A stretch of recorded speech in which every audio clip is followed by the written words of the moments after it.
नमस्कार दोस्तों, कैसे हैं आप सभी लोग। उम्मीद करता हूँ आप सभी लोग जहाँ पर भी होंगे बढ़िया होंगे और स्वस्थ होंगे। 3D जियोमेट्री का हमारा ये चौथा लेक्चर है। ये जो हमारा लेक्चर है ये थोड़ा इंपॉर्टेंट लेक्चर होने वाला है, क्योंकि इस चैप्टर के जितने भी फॉर्मूले हैं, जितने भी सूत्र दिए गए हैं, वो सारे के सारे इस लेक्चर में क्लियर हो जाएंगे। ठीक है, क्योंकि इस लेक्चर का पहला पॉइंट ही हमारा क्या है, सेक्शन फॉर्मूला। ठीक ना, जिसको हम बोलते हैं विभाजन सूत्र। मैं चाहता हूं आप सभी लोग हेडिंग भी डाल लीजिए इसको, और साथ ही साथ वीडियो को कंटिन्यू देखते भी रहिएगा। मैं आपसे एक चीज हमेशा कहता हूं कि अगर आप वीडियो को पूरा देखते हैं तब आपको समझ में आएगा। अगर आप थोड़ा थोड़ा करके देखते हैं तो आपको नहीं समझ में आएगा।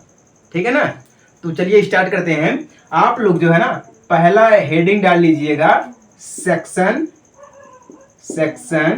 फॉर्मूला। ठीक ना, फॉर्मूला, जिसको हम हिंदी में बोलते हैं विभाजन सूत्र। विभाजन, ठीक है, सूत्र। बहुत ही बढ़िया है, बहुत ही जबरदस्त है। ठीक ना, देखिएगा जब हम बात करते हैं 3D की, ठीक ना, ध्यान दीजिएगा, जब भी हम बात करते हैं 3D की तो 3D का जो हमारा फिगर होता है वो कैसे बनता है। ठीक है, कैसे बनता है पता है आप लोगों को। बहुत सारे लोग यही नहीं बना सकते हैं, उनके लिए मैं एक आसान तरीका बताने जा रहा हूं। देखिए, जब 3D की बात होती है ना, तो एक ऐसे खींचेंगे, एक ऐसे खींचेंगे और एक ऐसे लाइंस खींचेंगे। ठीक ना, इसको हम बोलते हैं एक्स एक्सेस। मैं आपको हर लेक्चर में मैं आपको ये चीज समझा रहा हूं, हर लेक्चर में मैं आपको ये चीज समझा रहा हूं। ठीक है, इसको बोलते हैं जेड एक्सेस। ठीक है, और इसको हम बोलते हैं वाई एक्सेस। हमको सेक्शन फॉर्मूला में ये चीज समझना है कि जब अगर हम एक्स जेड यानी कि एक्स जेड प्लान्स को जब हम लेंगे, ठीक है, तो हमारा ये वाई क्या होगा। ठीक ना, इसका फॉर्मूला क्या होगा, वाई को हम कैसे निकालेंगे। ठीक है, या फिर हम इसमें समझेंगे अगर हमारे पास एक्स वाई दिया गया है, प्लान्स दिया गया है, ठीक है, तो हमें जेड का क्या फॉर्मूला मिलेगा, ये चीज हम देखेंगे। ठीक है, वाई दबे अगर हमारे पास मान लीजिए वाई जेड दिया गया है प्लान्स, ठीक है, तो हमें एक्स क्या मिलेगा। एक चीज मैं आपको यही क्लियर कर रहा हूं। ठीक है, क्योंकि अब तक हम 3 लेक्चर में जो है ना वो बढ़िया से समझ चुके हैं क्या है कैसे है। ठीक है, तीसरा वाला हमारा जो है ना एक एक्सरसाइज है, जो कि पहला और दूसरा एक्सरसाइज इसमें क्लियर हुआ है। ठीक है, सारे के सारे जो क्लास है ना वो एकदम बिल्कुल पॉइंट टू पॉइंट चल रहे हैं। जैसा अगर आप चाहेंगे आपको वैसा मिलेगा। ठीक ना, और ये चीज मैं आपको ये क्लियर कर रहा हूं, ये जो चीज यहां तक दी गई है ना, जेड से और एक्स के बीच में हम इसको बोलते हैं एक्स जेड प्लान्स। ठीक ना, और यहां से जो दिया गया है एक्स और वाई के बीच में बोलते हैं हम इसको वाई एक्स वाई प्लान्स। ठीक ना, अब इसको हम बोलते हैं क्या बोलते हैं, वाई जेड प्लान्स बोलते हैं। ठीक ना, यानी कि एक्स जेड तल, हिंदी में प्लान्स को यानी कि तल, ये भी हमारा एक्स वाई तल, ये हमारा वाई जेड तल हो गया। ठीक है ना, इतना तो क्लियर है ना। अगर ये आपको ना समझ में आए तो आप एक क्यूब बना लीजिएगा। ठीक ना, क्या करिएगा, एक क्यूब बना लीजिएगा, थोड़ा मैं बड़ा बना रहा हूं। ठीक है, एक क्यूब बना लीजिएगा। क्यूब बनाने का सबसे आसान तरीका होता है, सबसे आसान तरीका होता है यही होता है। ठीक है, अब देखिएगा ये हमारा क्यूब बन गया ना, इसको हम ऐसे मिला देंगे, इसको ऐसे और इसको ऐसे करके और इसको ऐसे करके। ठीक है, अब ये जो हमारी इकाई है इसको हम बोलते हैं एक्स और इसको हम बोलते हैं जेड और इसको हम बोलते हैं वाई। ठीक ना, आप एक्सेस लगा सकते हैं। एक्सेस यानी क्या होता है, अक्ष होता है। एक्सेस यानी क्या होता है, जो हमारा होता है वो अक्ष होता है, एक्सेस को हम बोलते हैं। ठीक ना, अब देखिएगा यही चीज हमको समझना है, यही चीज विभाजन सूत्र हमको यही बोलता है कि अगर हमें एक्स जेड प्लान्स पता है तो वाई को हम कैसे निकालेंगे। अगर हमारे पास एक्स वाई पता है तो हम जेड को कैसे निकालेंगे। अगर हमारे पास वाई जेड को पता है तो हम एक्स को कैसे निकालेंगे। इसका नियम हम आपको बताते हैं। ठीक है ना, चलिए ये चीज क्लियर है ना। मैं इसको थोड़ा हटा रहा हूं, ठीक है, इसको हटा रहा हूं, उसके बाद मैं अब विस्तार से आपको समझाऊंगा। ठीक ना, बिल्कुल विस्तार।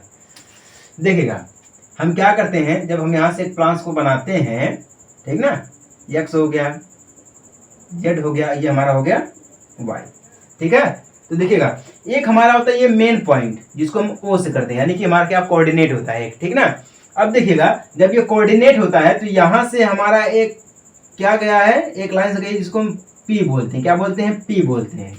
ठीक है, अगर देखिएगा हमें यक्स और जेड को लेना है, ठीक ना। यक्स यानी कि ये यक्स हो गया और ये हमारा जेड हो गया, ठीक है। ये जेड है, ये यक्स है और ये वाई है, ठीक है। ये चीज ध्यान रखना। तो देखिएगा अगर हम यहां से इसको साथ में ऐसे लेंगे तो हम ये मान सकते हैं इसको, ठीक है। हम इसको मान सकते हैं कि हमारे पास जो है वह 3 बिंदुएं होंगी, क्योंकि एक हमारा यक्स पे होगा, एक वाई पे होगा और एक जेड पे होगा, ठीक है। तो हम इसको लिख लेते हैं पी को हम मान लेते हैं x1 y1, ठीक है, और z1, ठीक है। एक हम ले लेते हैं q को, चूंकि हमारा रहेगा वो y पर रहेगा, ठीक है। तो हम इसको मान लेते हैं x2 y2 एंड z2, ठीक है। एक हम ले लेते हैं r को, क्योंकि हमें z भी तो निकालना है, यानी कि तीसरा भी निकालना है। हम इसको x3 y3 एंड z3, हम इसको ये 3 मान लेते हैं। अब चलिए अगर हम यहां से z से लेकर के x तक एक हम परपेंडिकुलर लाइंस खींच दें, ठीक है ना, लाइंस खींच दे, तो हम यहां से क्या समझ सकते हैं। एक हमारा मेन पॉइंट ये चला गया P, ठीक ना, यहाँ पर हमारा बन गया क्या P है, ठीक है। P तो बन गया है। अगर अब यहां से एक और लाइन खींच देंगे हम तो हमारा ये क्या बन जाएगा, R बन जाएगा। और यहां से एक लाइन और खींच देंगे तो हमारा ये क्या बन जाएगा, Q बन जाएगा, ठीक है ना। कहने का मतलब ये है यहां से तो हम यहाँ चलेंगे। अगर आप पहला लेक्चर को देखेंगे तो आपको ये समझ में आएगा ये चीजें क्या है, ठीक है। यहां से हम चले, एक हमारा मेन पॉइंट हो गया, तो जिसको हम बोलते हैं क्या है, ये हमारा x1 है, y1 है एंड z1, इसको आप ये मान लीजिए P को, ठीक है। अब ये हमारा ये दूसरा हो गया, तो जब ये दूसरा होगा तो इसको भी तो हम ऐसे खींचेंगे, है कि नहीं है। इसको भी तो हम ऐसे ही खींचेंगे कि कुछ और खींचेंगे, हैं। हाँ जी खींचेंगे। अगर हम इसको सामने सामने से मिला देंगे, ठीक है, सामने सामने से मिला देंगे, तब क्या होगा ये हमारा, है, तब क्या होगा हमारा ये हाँ बताइएगा, आप बताइएगा तब क्या होगा। अब हम इसको भी तो कुछ मान सकते हैं, जैसे हम इसको पी क्यू आर मान लिए, ठीक ना, क्या मान लिया हम इसको, है पी क्यू आर मान लिए। जब हम इसको पी क्यू आर मान लिए तो हम इसको भी तो कुछ मान सकते हैं, है कि नहीं है। इसको भी तो हम कुछ मान सकते हैं भैया, हाँ जी बिल्कुल मान सकते हैं, क्यों नहीं मान सकते हैं। देखिएगा हम इसको मान लेते हैं एल एन एम, ठीक है। अब इसको हम मान लेते हैं टी, क्योंकि यहाँ पर आके मिला है टी और यहाँ पर ये चला है एक यस, क्योंकि ये मेन पॉइंट हमारा पी है और ये हमारा यस है, ठीक है। तो ये पॉइंट हमारा बन गया, ठीक है। क्या बन गया, ये पॉइंट बन गया। तो ये कहाँ से मिला हमको, है यहाँ से यक्स से, और यहाँ से ये यक्स से मिला और ये जेड से मिला, ठीक है। तो हमारा यहाँ पर कौन सा तल बनेगा, कौन सा प्लांस बनेगा, यक्स जेड, क्या बनेगा, यक्स जेड बनेगा, ठीक है। जब ये यक्स जेड बनेगा तो हमें क्या निकालना रहेगा, y को निकालना रहेगा, ठीक ना, क्योंकि ये क्या चतुर्थांश बना है, ठीक है। चतुर्थांश यानी कि क्या है, ये चतुर्थांश है, ठीक ना। यहाँ पे चतुर्थांश का मतलब यानी कि चतुर्थांश समकोण है, ये समझ में बात ना। तो यहाँ पे क्या मिलेगा, है फटाफट बताइए आप हमको, क्या यहाँ पर क्या मिलेगा, हमें क्या मिलेगा, y को मिलेगा हमें, ठीक है ना। y को निकालने के लिए अब देखिएगा इसको हम क्या मानते हैं, यहाँ पे देखिए दो चीज होगा कि नहीं हो गई। यहाँ पे एक हमारे पास हो गया पी आर और एक हमारे पास हो गया बराबर में आर क्यू, ठीक है। ये दो चीजें मिल गई कि नहीं मिल गई, पी आर और आर क्यू दो चीजें मिल गई हैं। तो हम इसको क्या मान लेते हैं, पी आर को यम और इसको हम क्या मान लेते हैं, यन, हम बीच में रेशियो लगा देते हैं, ठीक ना।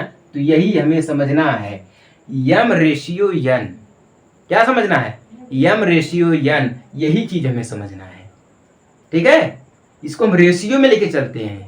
जब भी हम सेक्शन फॉर्मूला को पढ़ेंगे तो रेशियो की बात करेंगे हम यहाँ पर, बिना रेशियो का कुछ नहीं होने वाला है, ठीक है। तो बिना रेशियो का यहाँ पर कुछ नहीं होने वाला सेक्शन फॉर्मूला में। एक चीज मैं आपको और बता रहा हूँ कि देखिए अगर आप कोशिश कर रहे हैं, कोई चीज है समझने की कोशिश कर रहे हैं, या आप किसी चीज की तैयारी कर रहे हैं जिसमें आप सफलता मिल जाए आपको, ठीक है, तो उससे पहले आपको शांत रहना चाहिए, है ना। कुछ काम ऐसे होते हैं जिनको छुपा कर करना चाहिए आपको। अगर आप नहीं छुपा कर करेंगे, पहले आप शोर कर देंगे कि हमें ये काम करना है, अगर बाद में वो काम नहीं होगा तो लोग आपको ही बोलेंगे कि ये पागल था, ये पागल है, ये सिर्फ फेंकता है, ऐसे लोग बोलेंगे आपको, है ना। तो इसीलिए कहना चाहिए और करना भी चाहिए। मैं ये चीज हमेशा कहता हूँ कि अगर समय जो है आपके विरुद्ध चल रहा है तो आपको वहां पर शांत रहना चाहिए। जब आप समय आपके पक्ष में आ जाएगा तब आपका जो नजारा होगा वो देखने के लिए होगा, ठीक है ना, आप देख सकते हैं उसको, ठीक है ना। चलिए वो इसीलिए हम बोल रहे हैं कि शांत रहना जरूरी है और यम रेशियो एन इसको समझना जरूरी है, क्योंकि सेक्शन की बात कर रहे हैं हम यहाँ पर, ठीक है ना। यम रेशियो एन जब भी देखेंगे तो अब देखिएगा, जब ये चीज मिल गया हमें, ये कहां से मिला है, एक्स जेड प्लान से मिला है, ठीक है। तो y को निकालेंगे तो हम यहाँ पे लिखेंगे y इज इक्वल टू, क्या लिखेंगे हम, y इज इक्वल टू, तो देखिए क्या लिखेंगे, y is equal to m y2 plus n y1 बटा में m प्लस n। ये क्या बन गया, फॉर्मूला बन गया। किसका फॉर्मूला बन गया, ये y का बन गया, ठीक है ना। ये क्या है, फॉर्मूला, जिसको हम हिंदी में बोलते हैं सूत्र। क्या बोलते हैं इसको हम हिंदी में, सूत्र बोलते हैं। आई बात समझ में। देखिएगा ये कहां से बना है, ये कहां से बना, देखिएगा हमने क्या किया है, x और z को एक साथ में किया है, ठीक है। x और z को एक साथ में किया है तो हमारे पास बचा क्या, y बचा, ठीक है। जब y ये बच गया है तो चूंकि यहां पे बात किस चीज की आ जाती है, P Q is equal to R Q, ठीक है। तो P Q is equal to R Q, यहां से जब हम देखेंगे तो ये हमारा जो आर रहेगा ये क्या, बीच का हमारा है, ये आर जो हमारा है वो क्या है, एक बीच का संख्या है, ठीक है। तो बीच का संख्या छोड़ करके हम क्या देखेंगे, सिर्फ पी क्यू को देखेंगे। यहाँ पे देखिए मेन में क्या है, पी आर और क्यू आर, ठीक है। या ये पी आर या क्यू आर या आर क्यू देखें, ठीक है। तो आर तो हमारा एक बीच का हो जाएगा, ठीक है। तो हमारे पास क्या बचेगा, पी क्यू आर, ये तीन चीजें बच गई ना। तो पी क्यू को हम देखेंगे, आर को हटा देंगे, ठीक है। आर को हम क्या करेंगे, हटा देंगे। तो पी क्यू को देखेंगे, तो पी क्यू में देखिएगा जब भी फॉर्मूला बनता है तो पहले 2 आता है बाद में 1 आता है, ठीक है। तो साथ में बनाएंगे M Y two plus N Y one पूरे के बटा में एम प्लस एन, क्या हो जाएगा, एम प्लस एन हो जाएगा, ठीक है।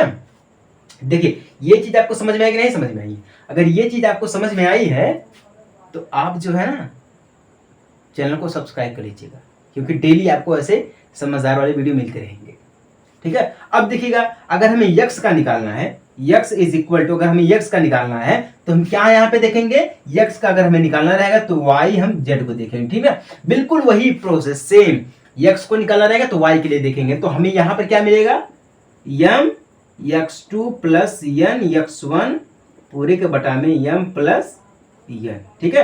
ये हमें क्या मिल गया, दूसरा मिल गया, किसका, x का, ठीक है। अगर हमें z का निकालना रहेगा तो हम क्या देखेंगे, x देखेंगे, y प्लस को देखेंगे, ठीक है। जब हम इसको देखेंगे तो z हमें मिल जाएगा, क्या मिल जाएगा, z मिल जाएगा। तो जब z मिल जाएगा तो हम लिखेंगे z इज इक्वल टू, ठीक है।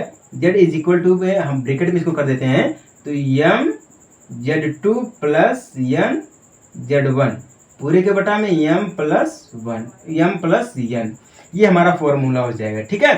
ये हमारा क्या हो जाएगा, फॉर्मूला हो जाएगा। जब भी हमें अगर प्लान्स के बारे में रेखा खींचनी होगी, ठीक है ना, लंब खींचने पर हमें ये प्राप्त होता है, लंब खींचने पर, क्योंकि ये परपेंडिकुलर हम आपको बोले ना, परपेंडिकुलर की बात की जाती है यहाँ पर है। हाँ जी, ये समांतर चतुर्भुज होते हैं, सभी के सभी क्या है, ये समांतर चतुर्भुज होते हैं और ये क्या है, आपस में समरूप है, ठीक है। समरूप का मतलब इक्वल होते हैं। क्यों इक्वल होते हैं, क्योंकि यहाँ पर देखिएगा क्या दिया गया है, P है, ठीक है, P है, P के बाद यहाँ पर क्या है, P है, R है, ठीक है। P R दिया गया है तो यहाँ पर Q R दिया गया है, ठीक है ना। तो यहाँ पे एक कोण बन जाएगा, ये देखिए P तो हमारा है ही है, ठीक है। यहाँ पर अगर हम इसकी बात करें तो P Q S हो जाएगा, ठीक है। उसके बाद T Q R हो जाएगा, ठीक है। तो P S R is equal to T Q R, ये क्या है, समरूप है, ठीक है। क्योंकि ये समरूप है, यम एन है, यम रेशियो एन है, ये क्या है, आपस में समरूप यानी कि बराबर है। तो हम इसको यहां से देख सकते हैं, ठीक है। ये हमारा फॉर्मूला मिल गया है, क्या मिल गया है, ये फॉर्मूला मिल गया है, ठीक है। बहुत बढ़िया, फॉर्मूला समझ में आ गया सभी लोगों को, इसमें कोई दिक्कत वाली बात नहीं है कि नहीं है। ये क्या है, सेक्शन फॉर्मूला, क्या है, सेक्शन फॉर्मूला, ये चीज यहाँ पर ये मिल गया, ठीक है। अगर मान लीजिएगा हमें अंतः विभाजित करता है, ठीक है। अंतः मतलब क्या हो जाता है, इसका विभाजित पूरी तरीके से करता है, तो हम इसको डायरेक्ट कैसे लिखेंगे, अगर हमें x का निकालना, y का निकालना, z का निकालना, तो हम इसको क्या करेंगे, अलग अलग करके निकालेंगे। कैसे निकालेंगे, अलग अलग करके, जैसे कि हम आपको यहाँ पर बताए हैं, अगर हमें अंतः विभाजित करता है m रेशियो n पर, तो हम इसका पूरा का पूरा क्या लेंगे, m x2 plus n x1 पूरे के बटा में m प्लस n, ठीक है। फिर कॉमा देंगे, फिर क्या लिखेंगे, m y2 plus n y1 पूरे के बटा में m प्लस n, ठीक है। फिर कॉमा देंगे m z2 plus n z1 पूरे के बटा में m प्लस n, ठीक ना। हम इसको डायरेक्ट पूरा लिखेंगे, ठीक ना, जब भी अगर हमें इस टाइप से क्वेश्चन दिया रहेगा, ठीक है, क्योंकि अंतः विभाजित करता है। जब अंतः ये क्या करता है, सेक्शन निकालता है, तो हम इसको ऐसे पूरा में लिखते हैं, ठीक है। क्लियर है यहाँ तक? किसी को कोई दिक्कत है? नहीं दिक्कत है तो बहुत बढ़िया बात है, नहीं दिक्कत है तो बहुत बढ़िया बात है, ठीक ना। चलिए अब देखिएगा, अब यहाँ पे अगर हम आपको बोले अंतः, क्या बोले हैं अभी, अंतः विभाजित करता है। अंतः में देखिए दो चीज होता है, एक अंतः होता है, एक बाह्य होता है, ठीक है। बाह्य, एक अंतः एक बाह्य। बाह्य का मतलब बाहर की तरफ हो जाता है, ये क्लियर है, ठीक ना। तो वही चीज है, हम आपको अब समझाएंगे अंतः और बाह्य में, ठीक ना। ये फॉर्मूला आपने नोट किया है ना? हाँ जी, बहुत बढ़िया, नोट कर लिया है तो बहुत बढ़िया आपके लिए है। चलिए अब आगे हम समझे, हमारे तो बहुत जरूरी चीज है, यही सब है, ठीक है ना। अंतः, अब यहाँ पे देखिएगा, यहाँ पर क्या बात करता है, यहाँ पे बात ये चल रही है ना कि अगर ये अंतः विभाजित करता है तो वो नियम लगेगा, जैसे कि हम आपको बोले हैं प्लस में, ठीक ना। अंतः क्या बोले हैं, प्लस में बोले हैं, ठीक ना। अंतः जब विभाजित करेगा, अंतः विभाजित करेगा तो वही रहेगा m x2 plus n x1 पूरे के बटा में m प्लस n, ठीक है। फिर m y2 plus n y1 पूरे के बटा में m प्लस n, फिर m z2 plus n z1 पूरे के बटा में m प्लस 1। अंतः विभाजित करेगा। अगर यहीं पर r कोऑर्डिनेट पर, ठीक ना, क्या है, r कोऑर्डिनेट पर बाह्य विभाजित करता है, ठीक है, तो यहाँ पर क्या फॉर्मूला बनेगा, जहां पर देखिए जब अंतः करेगा तो पॉजिटिव लगेगा, ठीक है, जब बाह्य करेगा विभाजित तो वहां पर क्या लगेगा हमारा, ये निगेटिव लगेगा। तो हम लिखेंगे m x2 minus n x1 पूरे के बटा में m, ठीक है। अब यहाँ पे देखिए बहुत लोग कंफ्यूज हो जाएंगे, जैसे कि m बोले, हम प्लस में बोले कि माइनस में बोले, ठीक है। बहुत लोग कंफ्यूज हो जाएंगे, जिसको पता है वो फटाफट बताए, है, जिसको पता है वह क्या फटाफट बताए, फटाफट बताए। हाँ जी, बिल्कुल सही, फटाफट बताए। है कुछ समझ में आया कि नहीं आया है? हैं?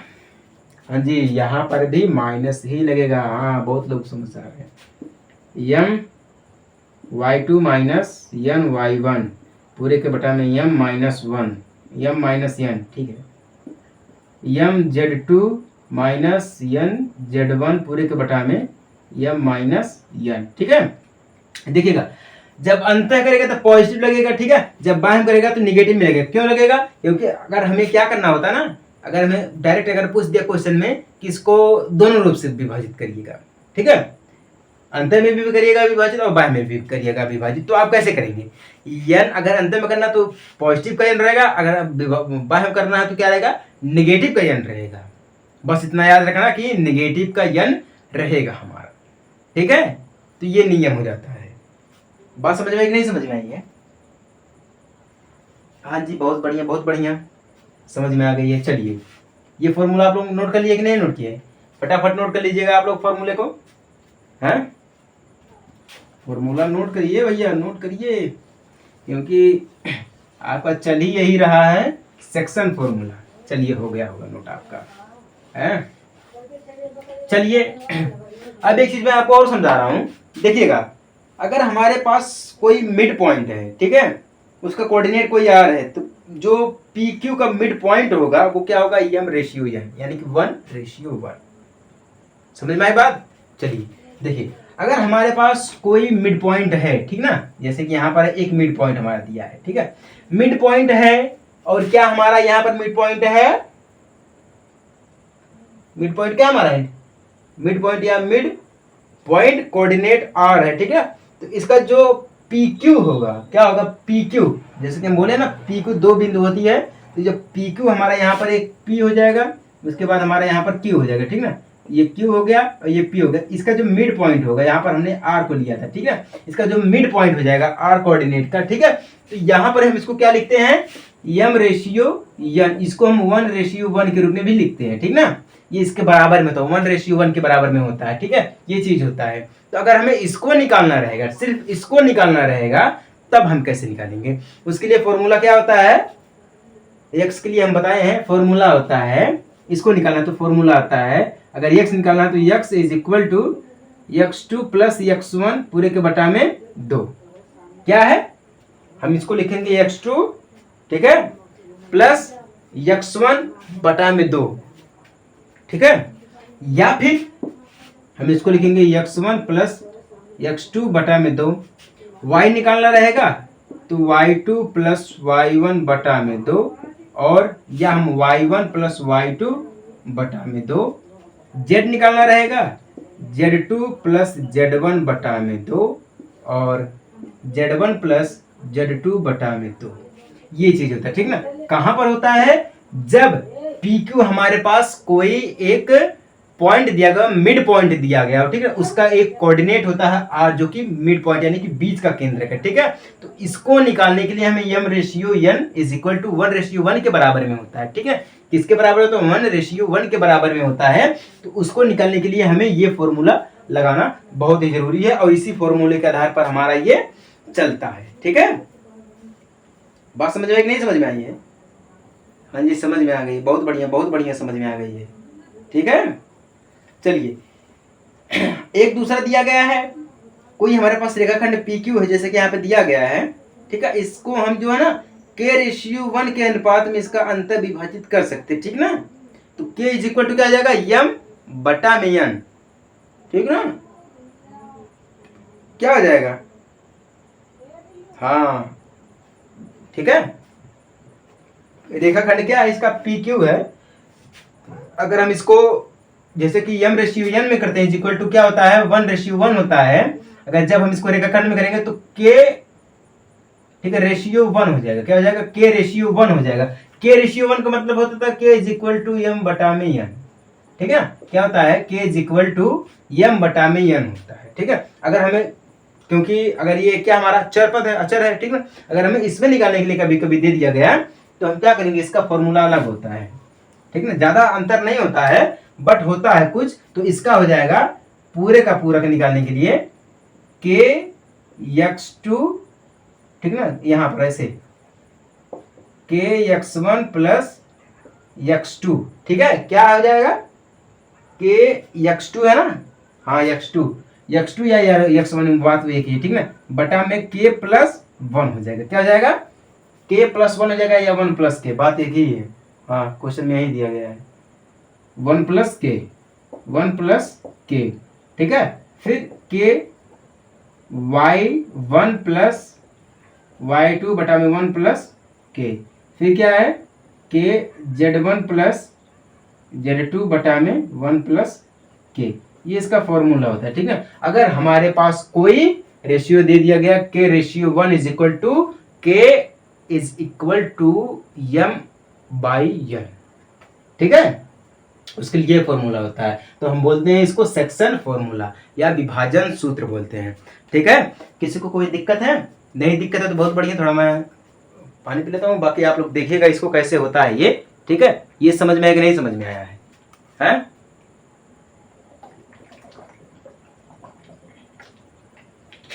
समझ में आ गया, बहुत बढ़िया बात है, ठीक है। चलिए, अगर आपको कोई क्वेश्चन मान लीजिए दे दिया गया, चलिए हम आपको एक क्वेश्चन बताते हैं, एक क्वेश्चन आपको हम बताते हैं, दिया गया है क्वेश्चन में, ठीक है। क्वेश्चन मैं आपको बता रहा हूं, आप उसमें देखिएगा। क्वेश्चन में दिया गया है, अगर मान लीजिए हमारे पास दिया गया क्वेश्चन है, इसका पहला P पॉइंट दिया गया है x y z, ठीक है। दूसरा A पॉइंट दिया गया है 1 - 2 3, ठीक है। और B पॉइंट दिया गया है 3 4 - 5, ठीक है। इसको बोल रहा है कि रेखाखंड को क्या कर रहा है, अंतः विभाजित कर रहा है, ठीक ना। इसको कहां पर, इसका जो रेशियो है, रेशियो, इसका जो अनुपात है, रेशियो क्या है, 2:3, क्या है, 2:3 दिया गया, ठीक है। जब 2:3 दिया गया है तो इसको बोल रहा है अंतः और बाह्य विभाजित करें, ठीक है। इसमें बोल रहा है अंतः, ठीक ना, एंड बाह्य, दोनों को विभाजित करिए, ठीक है। अब दोनों को विभाजित करना, तो दोनों के लिए फॉर्मूला हम आपको बताए हैं, है कि नहीं? ऐसा नहीं है कि हम आपको नहीं बताए हैं, दोनों को करना है तो दोनों के लिए हम आपको बिल्कुल बढ़िया तरीके से फॉर्मूला समझाएं, बाकी आप समझ लीजिएगा, ठीक है ना। बाकी जो है आप समझ सकते हैं, ये बोला हमारे पास कोई पॉइंट दिया गया P A B दिया गया, ठीक है। इसका रेशियो क्या दिया गया है, 2:3 का दिया गया, यानी 2:3 का दिया गया। तो इसमें अंतः और बाह्य दोनों को निकालना है, तो उसके लिए क्या करना पड़ेगा, फॉर्मूला लगाना पड़ेगा, किसका, अंतः और बाह्य का। तो x का लगाएंगे हम, y का लगाएंगे एंड z का लगाएंगे, तीनों का लगाएंगे, ठीक ना। क्योंकि जब भी हमें प्राप्त होगा इसका अंतः या बाह्य, जब भी हमें प्राप्त होगा तो वह क्या होगा, x y z की फॉर्म में ही प्राप्त होगा, ठीक ना। जैसे यहाँ पे देखिए x y z दिया गया है, तो ऐसा भी कोई नंबर हमें एक मिलेगा, जैसे कि 1 -2 3 दिया गया, ऐसा हमें एक नंबर मिलेगा, ठीक है। अगर नहीं समझ में आया तो हम थोड़ा हिंट दे रहे हैं आपको, फॉर्मूला बता रहे हैं, ठीक है। अंतः निकालने के लिए फॉर्मूला हम आपको बता रहे हैं, m x2 plus n x1 बटा में m प्लस n, ठीक ना, x निकालने के लिए। एंड y निकालने के लिए क्या होता है, m y2 plus n y1 बटा में m प्लस n, ठीक है। फिर उसके बाद z निकालने के लिए क्या होता है, m z2 plus n z1 पूरे के बटा में m प्लस n, ठीक है, ये होता है। अगर हमें y निकालना रहेगा तो उसके लिए क्या होता है, जहां पर m x2 प्लस दिया गया माइनस हम कर देंगे, क्या कर देंगे, माइनस कर देंगे, ठीक है। तो क्या हो जाएगा, n x2 1 हो जाएगा बटा में m -1 हो जाएगा, ठीक है ना। जहां पर प्लस दिया गया वहां पर हम क्या कर देंगे, माइनस कर देंगे। अगर बाकी ये आपको निकल जाएगा तो हम क्या करेंगे, कोई भी एक नंबर ले लेंगे क्यों, तो हम इसको लिख देंगे, जैसे फला निकला है, मान लीजिए 2 निकल गया इसका x का, इसका मान लीजिए 3 निकल गया, इसका मान लीजिए 4 निकल गया, तो हम इसको ऐसे कर देंगे, ठीक है ना। हम इसको क्या कर देंगे, ऐसे कर देंगे, जो भी कोऑर्डिनेट हमें निकलेगा p का, तो हम इसको p के रूप में लिख देंगे, ठीक है। अगर फिर भी आपको ना समझ में आएगा तो आप जो हमसे कमेंट में बात कर सकते हैं, ठीक है। क्लियर है यहाँ तक ना, किसी को कोई दिक्कत नहीं है ना। चलिए, अगर नहीं दिक्कत है तो बहुत बढ़िया बात है। और ये हमारा चौथा लेक्चर भी हो गया खत्म। इसके बाद हमारा 5वां लेक्चर है, जो कि इसी के ऊपर बने हमारे कुछ क्वेश्चन हैं, जो कि हम उसको एक्सरसाइज नंबर 12.3 के रूप में, यानी कि 12.3 के रूप में आपको समझाएंगे अपने 5वें लेक्चर में, ठीक है। तो चलिए, तब तक के लिए आपसे हम थोड़ा अलविदा चाहते हैं। छोटे से ब्रेक के बाद मिलते हैं आपसे बढ़िया तरीके से, क्या बोलते हैं उसको, हाँ, जय हिंद, वंदे मातरम।